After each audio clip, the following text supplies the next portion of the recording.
Hello and welcome to DET Stories channel, a channel where mystery lives. Sit back, relax, and enjoy. The third floor flat, Father, said Pat. Frowning, she began to rummage in the silken trinket she called her evening bag. Two young men and another girl watched her anxiously.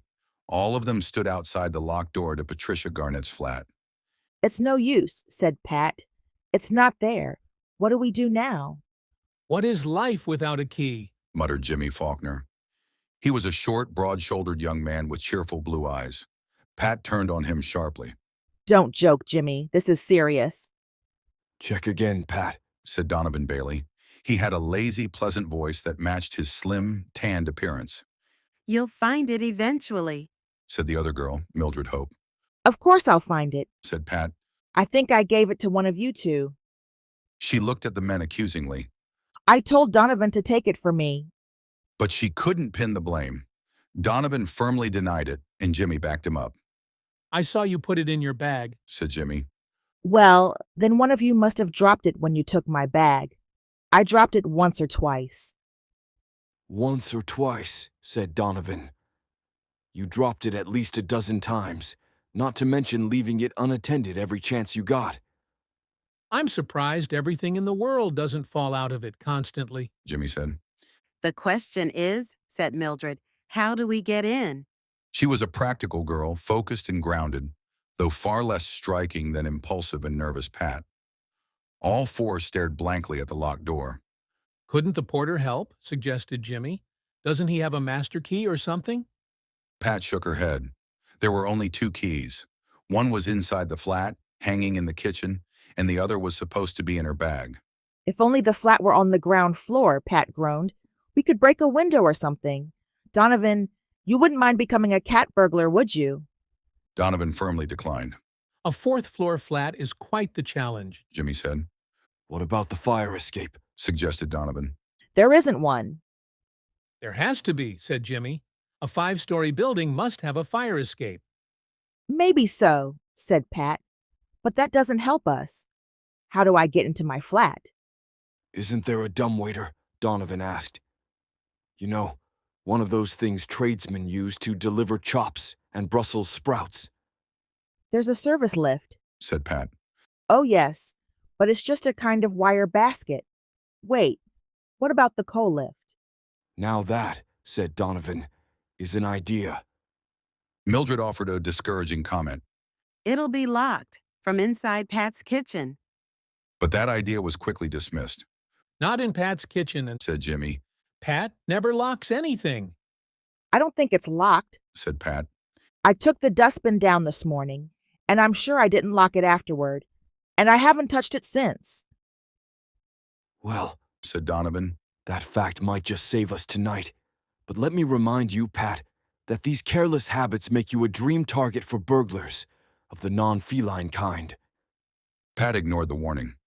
Come on. She cried and dashed down 4 flights of stairs. The others followed her. Pat led them through a dark alcove crammed with baby carriages, through another door into the building's well, and toward the coal lift. At the moment, a dustbin stood on the platform.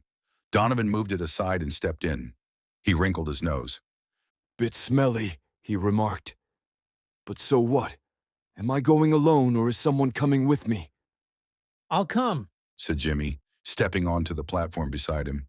I hope the lift holds me. He added with uncertainty. You don't weigh more than a ton of coal, Said Pat, who had never been precise with weights and measures. In any case, we'll find out soon enough. Donovan said cheerfully, pulling the rope. With a screech, they vanished from sight. This thing makes an awful noise, remarked Jimmy as they rose through the darkness. What must the people in the other flats be thinking? They probably think it's ghosts or burglars. Said Donovan. Pulling this rope is tougher than I expected. The porter at Monkswell Mansions must be doing more work than I ever gave him credit for. I say, Jimmy, old chap, are you counting the floors? Oh, Lord, number I forgot. Well, I've been counting, and it's a good thing. That was the third we just passed. The next one's ours. And now, I suppose, grumbled Jimmy, we'll find that Pat did lock the door after all. But that fear proved unfounded. The wooden door swung open at a touch, and Donovan and Jimmy stepped into the pitch darkness of Pat's kitchen. We really need a flashlight for this insane night mission, muttered Donovan. Knowing Pat, everything's probably scattered across the floor, and we'll smash a dozen plates before I even reach the switch. Don't move, Jimmy, until I turn the light on. He cautiously felt his way across the room, letting out a passionate "damn" as the corner of the kitchen table caught him in the ribs. He reached the switch, but a second "damn" followed a moment later. What's the matter? Asked Jimmy. The light won't come on. Must be a dud bulb. Hold on, I'll try the sitting room. The sitting room was across the hallway. Jimmy heard Donovan step out, followed by more muffled curses. Carefully, Jimmy made his way through the kitchen. What's wrong? I don't know. I swear, rooms get bewitched at night. Everything's in the wrong place. Chairs and tables exactly where you least expect them. Oh, damn. There's another one. But just then, Jimmy found the switch and pressed it.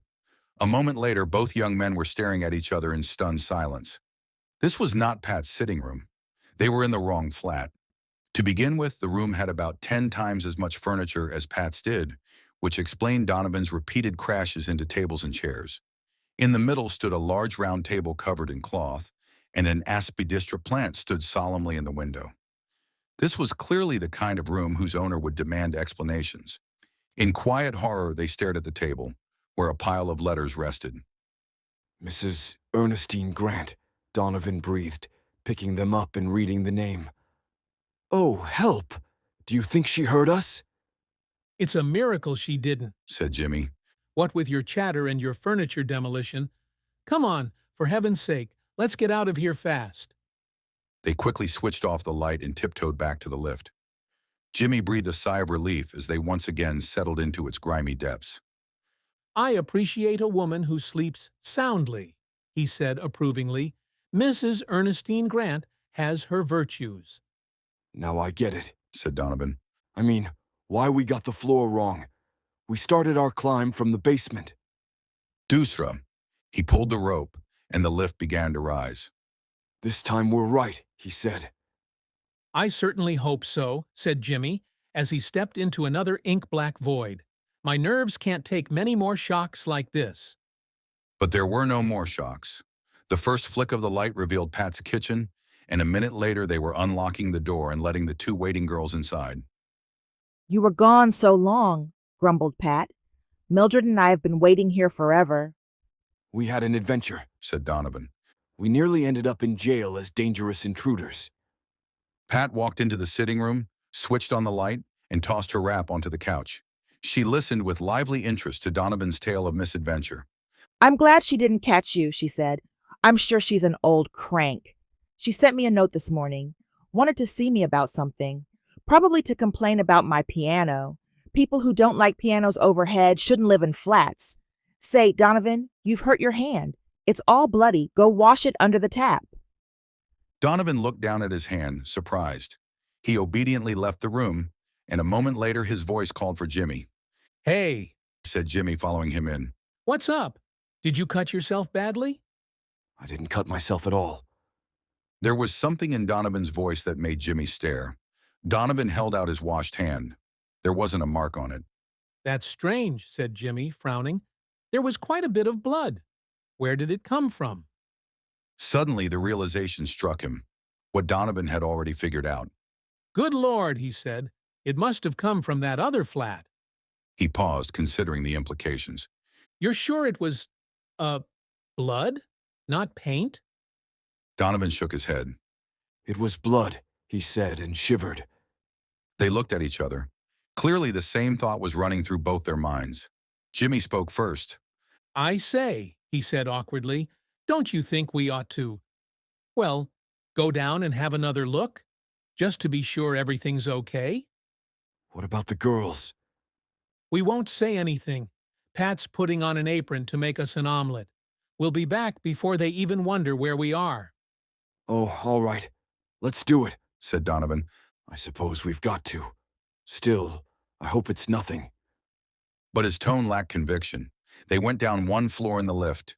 Getting in through the kitchen was easy, and they flipped on the light in the sitting room. It must have been here, said Donovan. That Stuff I got on me. I didn't touch anything in the kitchen. They both looked around. Everything was neat and ordinary. No signs of violence, no stains, nothing. Suddenly, Jimmy froze and grabbed Donovan's arm. Look! Donovan followed his pointing finger and gasped. A woman's foot in a shiny patent leather shoe was sticking out from under the heavy red curtains. Jimmy darted forward and yanked them aside. In the window alcove, curled on the floor, lay a woman's body. Next to it was a dark, sticky pool. She was unmistakably dead. Jimmy leaned down to lift her, but Donovan held him back. Better not. Don't touch anything until the police arrive. The police? Of course. I say, Donovan, what an awful business. Who do you think she is? Mrs. Ernestine Grant? Looks like it. If there's anyone else in the flat, they're keeping very quiet. What should we do now? Asked Jimmy. Run and get a policeman? Or call from Pat's flat?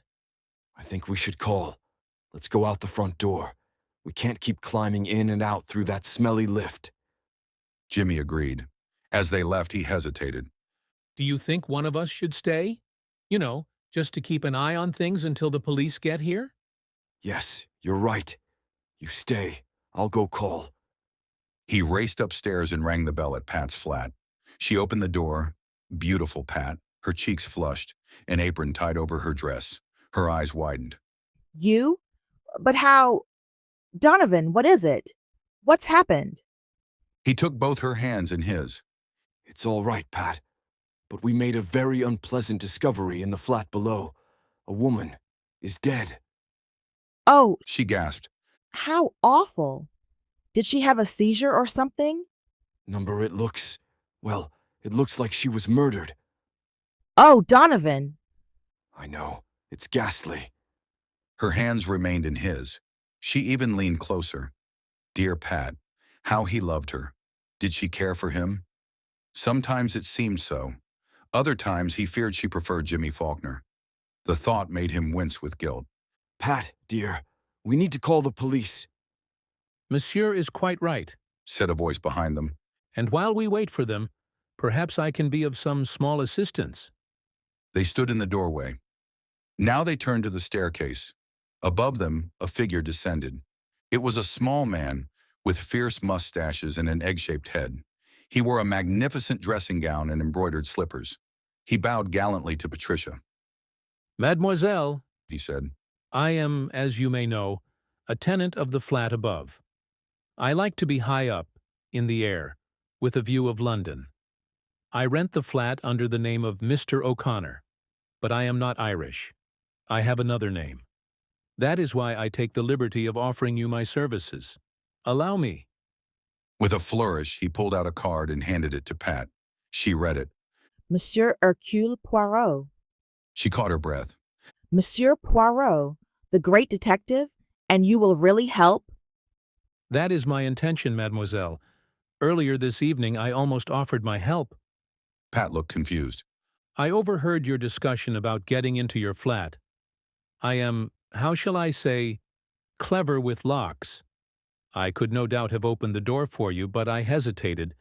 You might have suspected me. Pat laughed. Well then, monsieur, Said Poirot to Donovan. please go and call the police. I will go down to the flat below. Pat followed him down the stairs. They found Jimmy standing guard, and she explained Poirot's presence.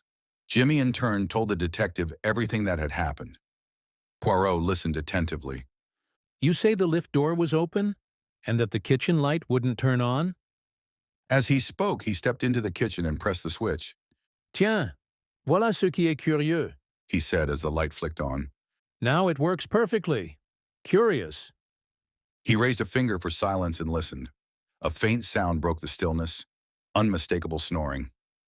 Ah, Said Poirot. the maid's room. He tiptoed through the kitchen to a small scullery with a door. He opened it and turned on the light. The tiny room was barely big enough for a bed. On it lay a rosy-cheeked girl, flat on her back, mouth wide open, snoring peacefully. Poirot turned off the light and stepped back. She won't wake. Let her sleep until the police arrive. He returned to the sitting room. Donovan joined them. They say the police will be here right away. He said breathlessly. We mustn't touch anything. Poirot nodded. We shall not touch. We shall observe. He moved slowly around the room. Mildred came down with Donovan, and all four young people watched with bated breath. There's one thing I don't understand, said Donovan. I never went near the window. So how did the blood get on my hand? My young friend, said Poirot. the answer is in front of you. What color is the tablecloth? Red, is it not? And you no doubt placed your hand on the table. Yes, I did. So that... He trailed off. Poirot nodded and leaned over the table. He pointed to a dark stain. That is where the crime was committed. He said solemnly. The body was moved afterward. Then he straightened and slowly examined the room. He did not move a thing, but all four observers felt as if each piece of furniture had revealed its secret to his keen eye. Poirot gave a small, satisfied nod and exhaled lightly. It is clear, he said. You see something? Asked Donovan. I see what you must have felt, that the room is overcrowded with furniture. Donovan smiled ruefully. I did a bit of bumping around. It didn't feel like Pat's place, that's for sure. Not everything, said Poirot. Donovan looked puzzled. I mean, Poirot said gently. Some things are always fixed. In a block of flats, the door, the window, the fireplace, they are always in the same place in rooms one above the other. Isn't that rather irritating? Asked Mildred, frowning slightly. One should always speak with exactness, said Poirot. It is my little, how do you say, my quirk. At that moment, footsteps echoed on the stairs and three men entered. A police inspector, a constable, and a medical officer. The inspector recognized Poirot and greeted him respectfully, then turned to the rest. I'll want statements from all of you. He began. But first... Poirot interrupted. A small suggestion. Let us return upstairs and Mademoiselle will do what she intended. Make us an omelette. I am very fond of omelettes. Then, Inspector, when you are finished here, you can join us and ask your questions in peace. All was arranged accordingly, and Poirot went upstairs with them. Monsieur Poirot, Said Pat. I think you're simply wonderful, and you shall have a glorious omelet. I make excellent omelettes. That is good. Once, Mademoiselle, I loved a beautiful young Englishwoman very much like you. But alas, she could not cook. So perhaps it is just as well. There was a wistful note in his voice, and Jimmy Faulkner looked at him curiously. Yet in the flat above, Poirot made himself agreeable and even amusing. The grim tragedy below was nearly forgotten, for the moment. By the time the sound of Inspector Rice's steps was heard, the omelet had been eaten and properly praised. He entered with the doctor, leaving the constable downstairs. Well, Monsieur Poirot, He said. everything seems clear and straightforward. Not quite your style. Though it may be hard to catch this fellow, I'd like to hear exactly how the discovery was made. Donovan and Jimmy recounted the evening's events. The inspector turned reproachfully to Pat. You really mustn't leave the lift door unlocked, miss. It's not safe. I won't again. Said Pat with a shiver. Someone might come in and kill me, like that poor woman downstairs. But that's not how the killer got in. Said the inspector. You'll tell us what you found, won't you? Asked Poirot. I suppose I can. The inspector said. Seeing as it's you, Monsieur Poirot. Précisément. Said Poirot. And these young people, they will be discreet. Anyway, the papers will have it by tomorrow. Said the inspector. There's no real secret. The deceased is Mrs. Grant. That's confirmed by the porter. Woman in her mid-30s. She was sitting at the table and was shot across it with a small caliber automatic pistol. Probably someone sitting opposite her. She fell forward. That's where the bloodstain came from. But wouldn't someone have heard the shot? Asked Mildred. The pistol was fitted with a silencer. You wouldn't hear a thing. For instance, you didn't hear the maid scream when we told her mistress was dead, did you? Just goes to show how easily a sound can go unnoticed. And the maid had nothing to say? Asked Poirot. It was her night off. She has her own key. She came in around 10. Everything was quiet. She assumed her mistress had gone to bed. So she didn't go into the sitting room? She did. She brought in the letters from the evening post. But she didn't notice anything strange. No more than Mr. Faulkner and Mr. Bailey did. You see, the killer was tidy. He tucked the body neatly behind the curtain. But wasn't that rather curious? Poirot's voice was soft, but something in it made the inspector lift his head sharply. He didn't want the murder discovered until he'd had time to escape. Possibly. Go on. The maid left again at 5.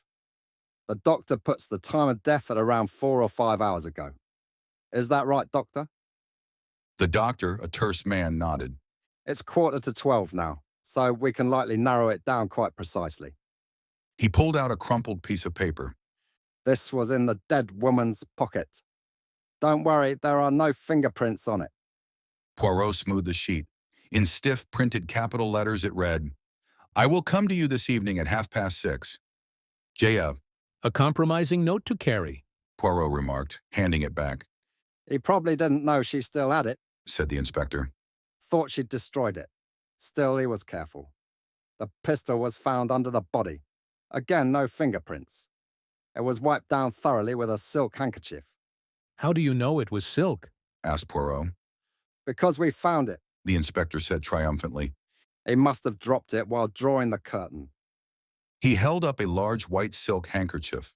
Fine quality. No need for the inspector to point it out. Poirot's eyes were already on the monogram in the center. He read it aloud.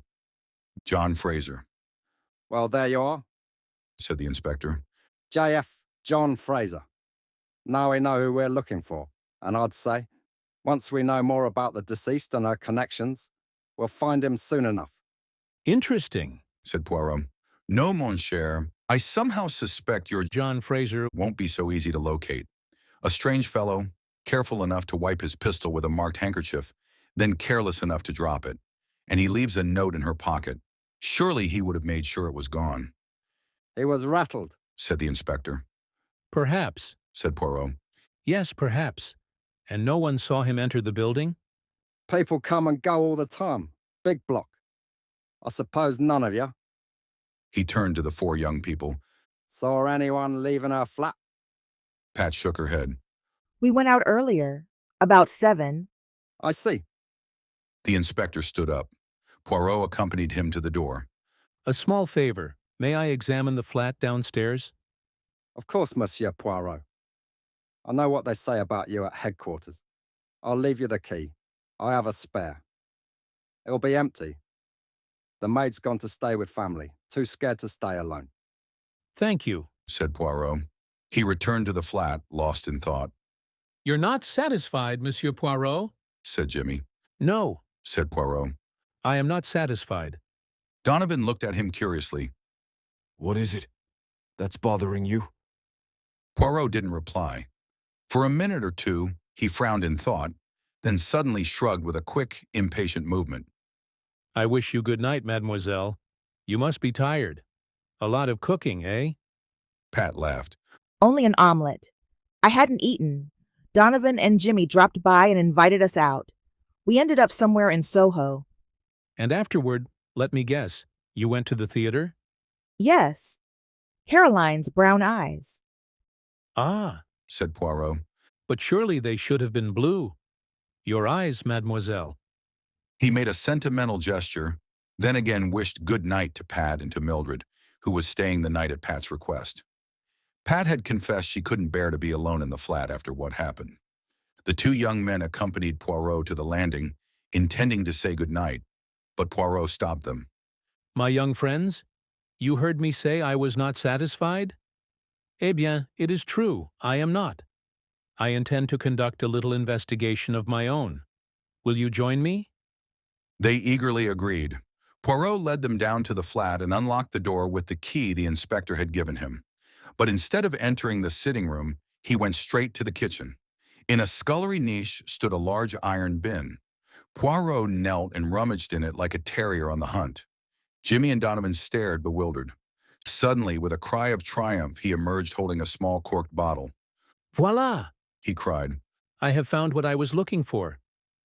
He sniffed it gently. Alas, I am a little enrhumé.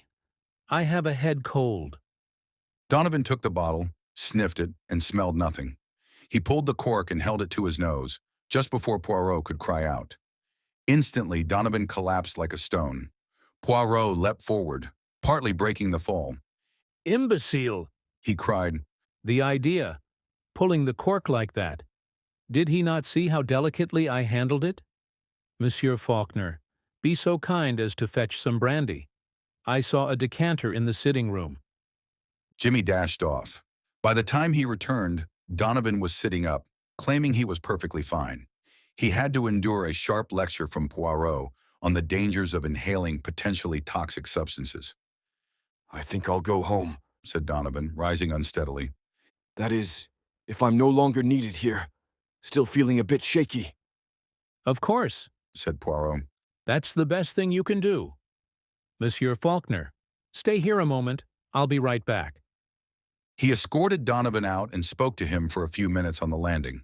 When Poirot returned, he found Jimmy alone in the sitting room, looking around in confusion. So, Monsieur Poirot, Jimmy asked. what now? Now?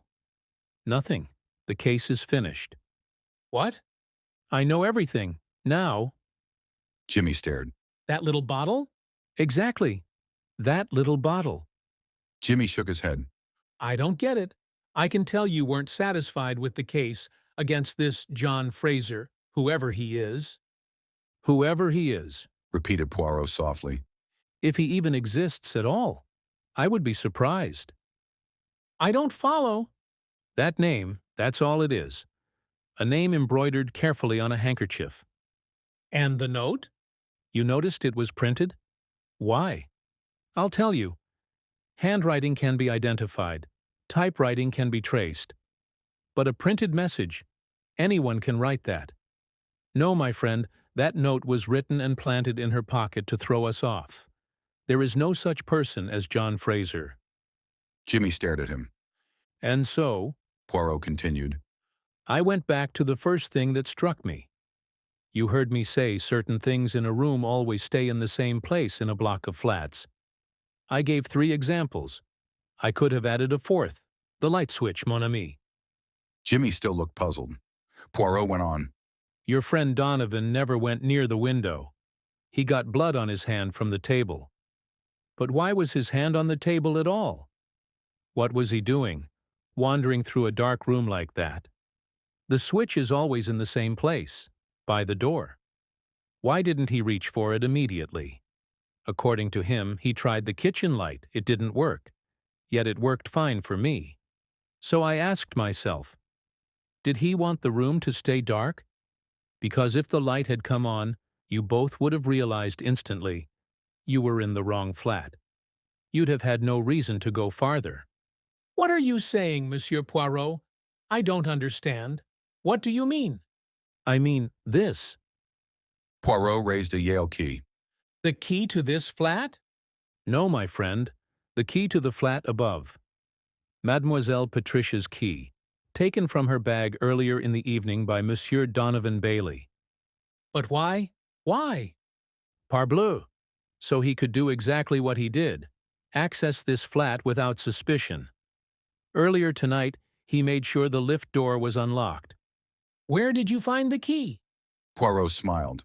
I found it just now, exactly where I expected it to be, in Monsieur Donovan's pocket.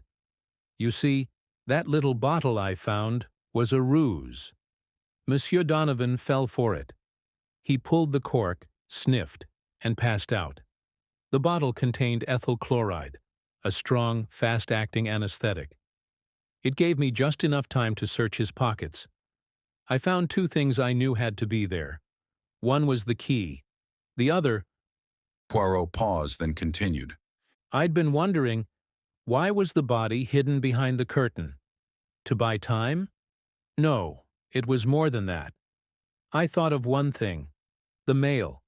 The evening post usually arrives around 9:30. Let's say the killer didn't find what he was looking for. But perhaps it would come by mail. He had to return, but he couldn't let the maid discover the body. So he hid it behind the curtain. The maid, unaware, placed the post on the table, as always. The letters? Yes, the letters. Poirot reached into his pocket. This is the second item I took from Monsieur Donovan while he was unconscious. He held up a typed envelope addressed to Mrs. Ernestine Grant. But first, I must ask you one thing. Monsieur Faulkner, do you love Mademoiselle Patricia? I care about Pat. A lot. But I never thought I had a chance. You thought she cared for Monsieur Donovan? Maybe she began to, but only just. Your role is to help her forget him and support her through what comes next. Trouble? Said Jimmy sharply. Yes, trouble. We'll do what we can to keep her name out of it, but we may not be able to completely. You see, she was the motive. Poirot tore open the envelope. Inside was a brief covering note from a law firm. Dear Madam, the enclosed document is in proper order. The fact that the marriage took place abroad does not affect its validity. Yours faithfully. Poirot unfolded the attachment. It was a marriage certificate between Donovan Bailey and Ernestine Grant, dated 8 years ago. Good God! Said Jimmy. Pat said she got a note from a woman wanting to meet, but she didn't think it was anything important. Poirot nodded. Donovan knew. He went to see his wife this evening before joining you all upstairs, and he killed her, coldly, calmly. Then he came back and carried on with the evening. His wife must have told him she'd sent the marriage certificate to her lawyers and was expecting a reply. I imagine he'd been trying to convince her the marriage was invalid. And he was in a good mood all evening. Said Jimmy. Monsieur Poirot, you didn't let him get away, did you? Jimmy flinched. There's no escape for him, Said Poirot seriously. You needn't worry.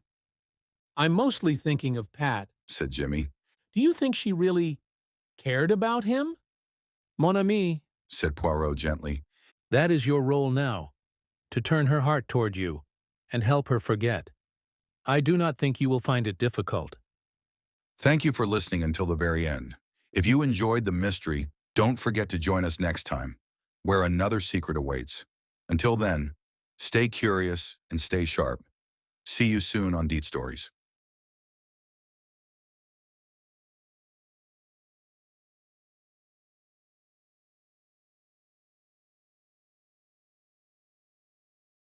Thank you.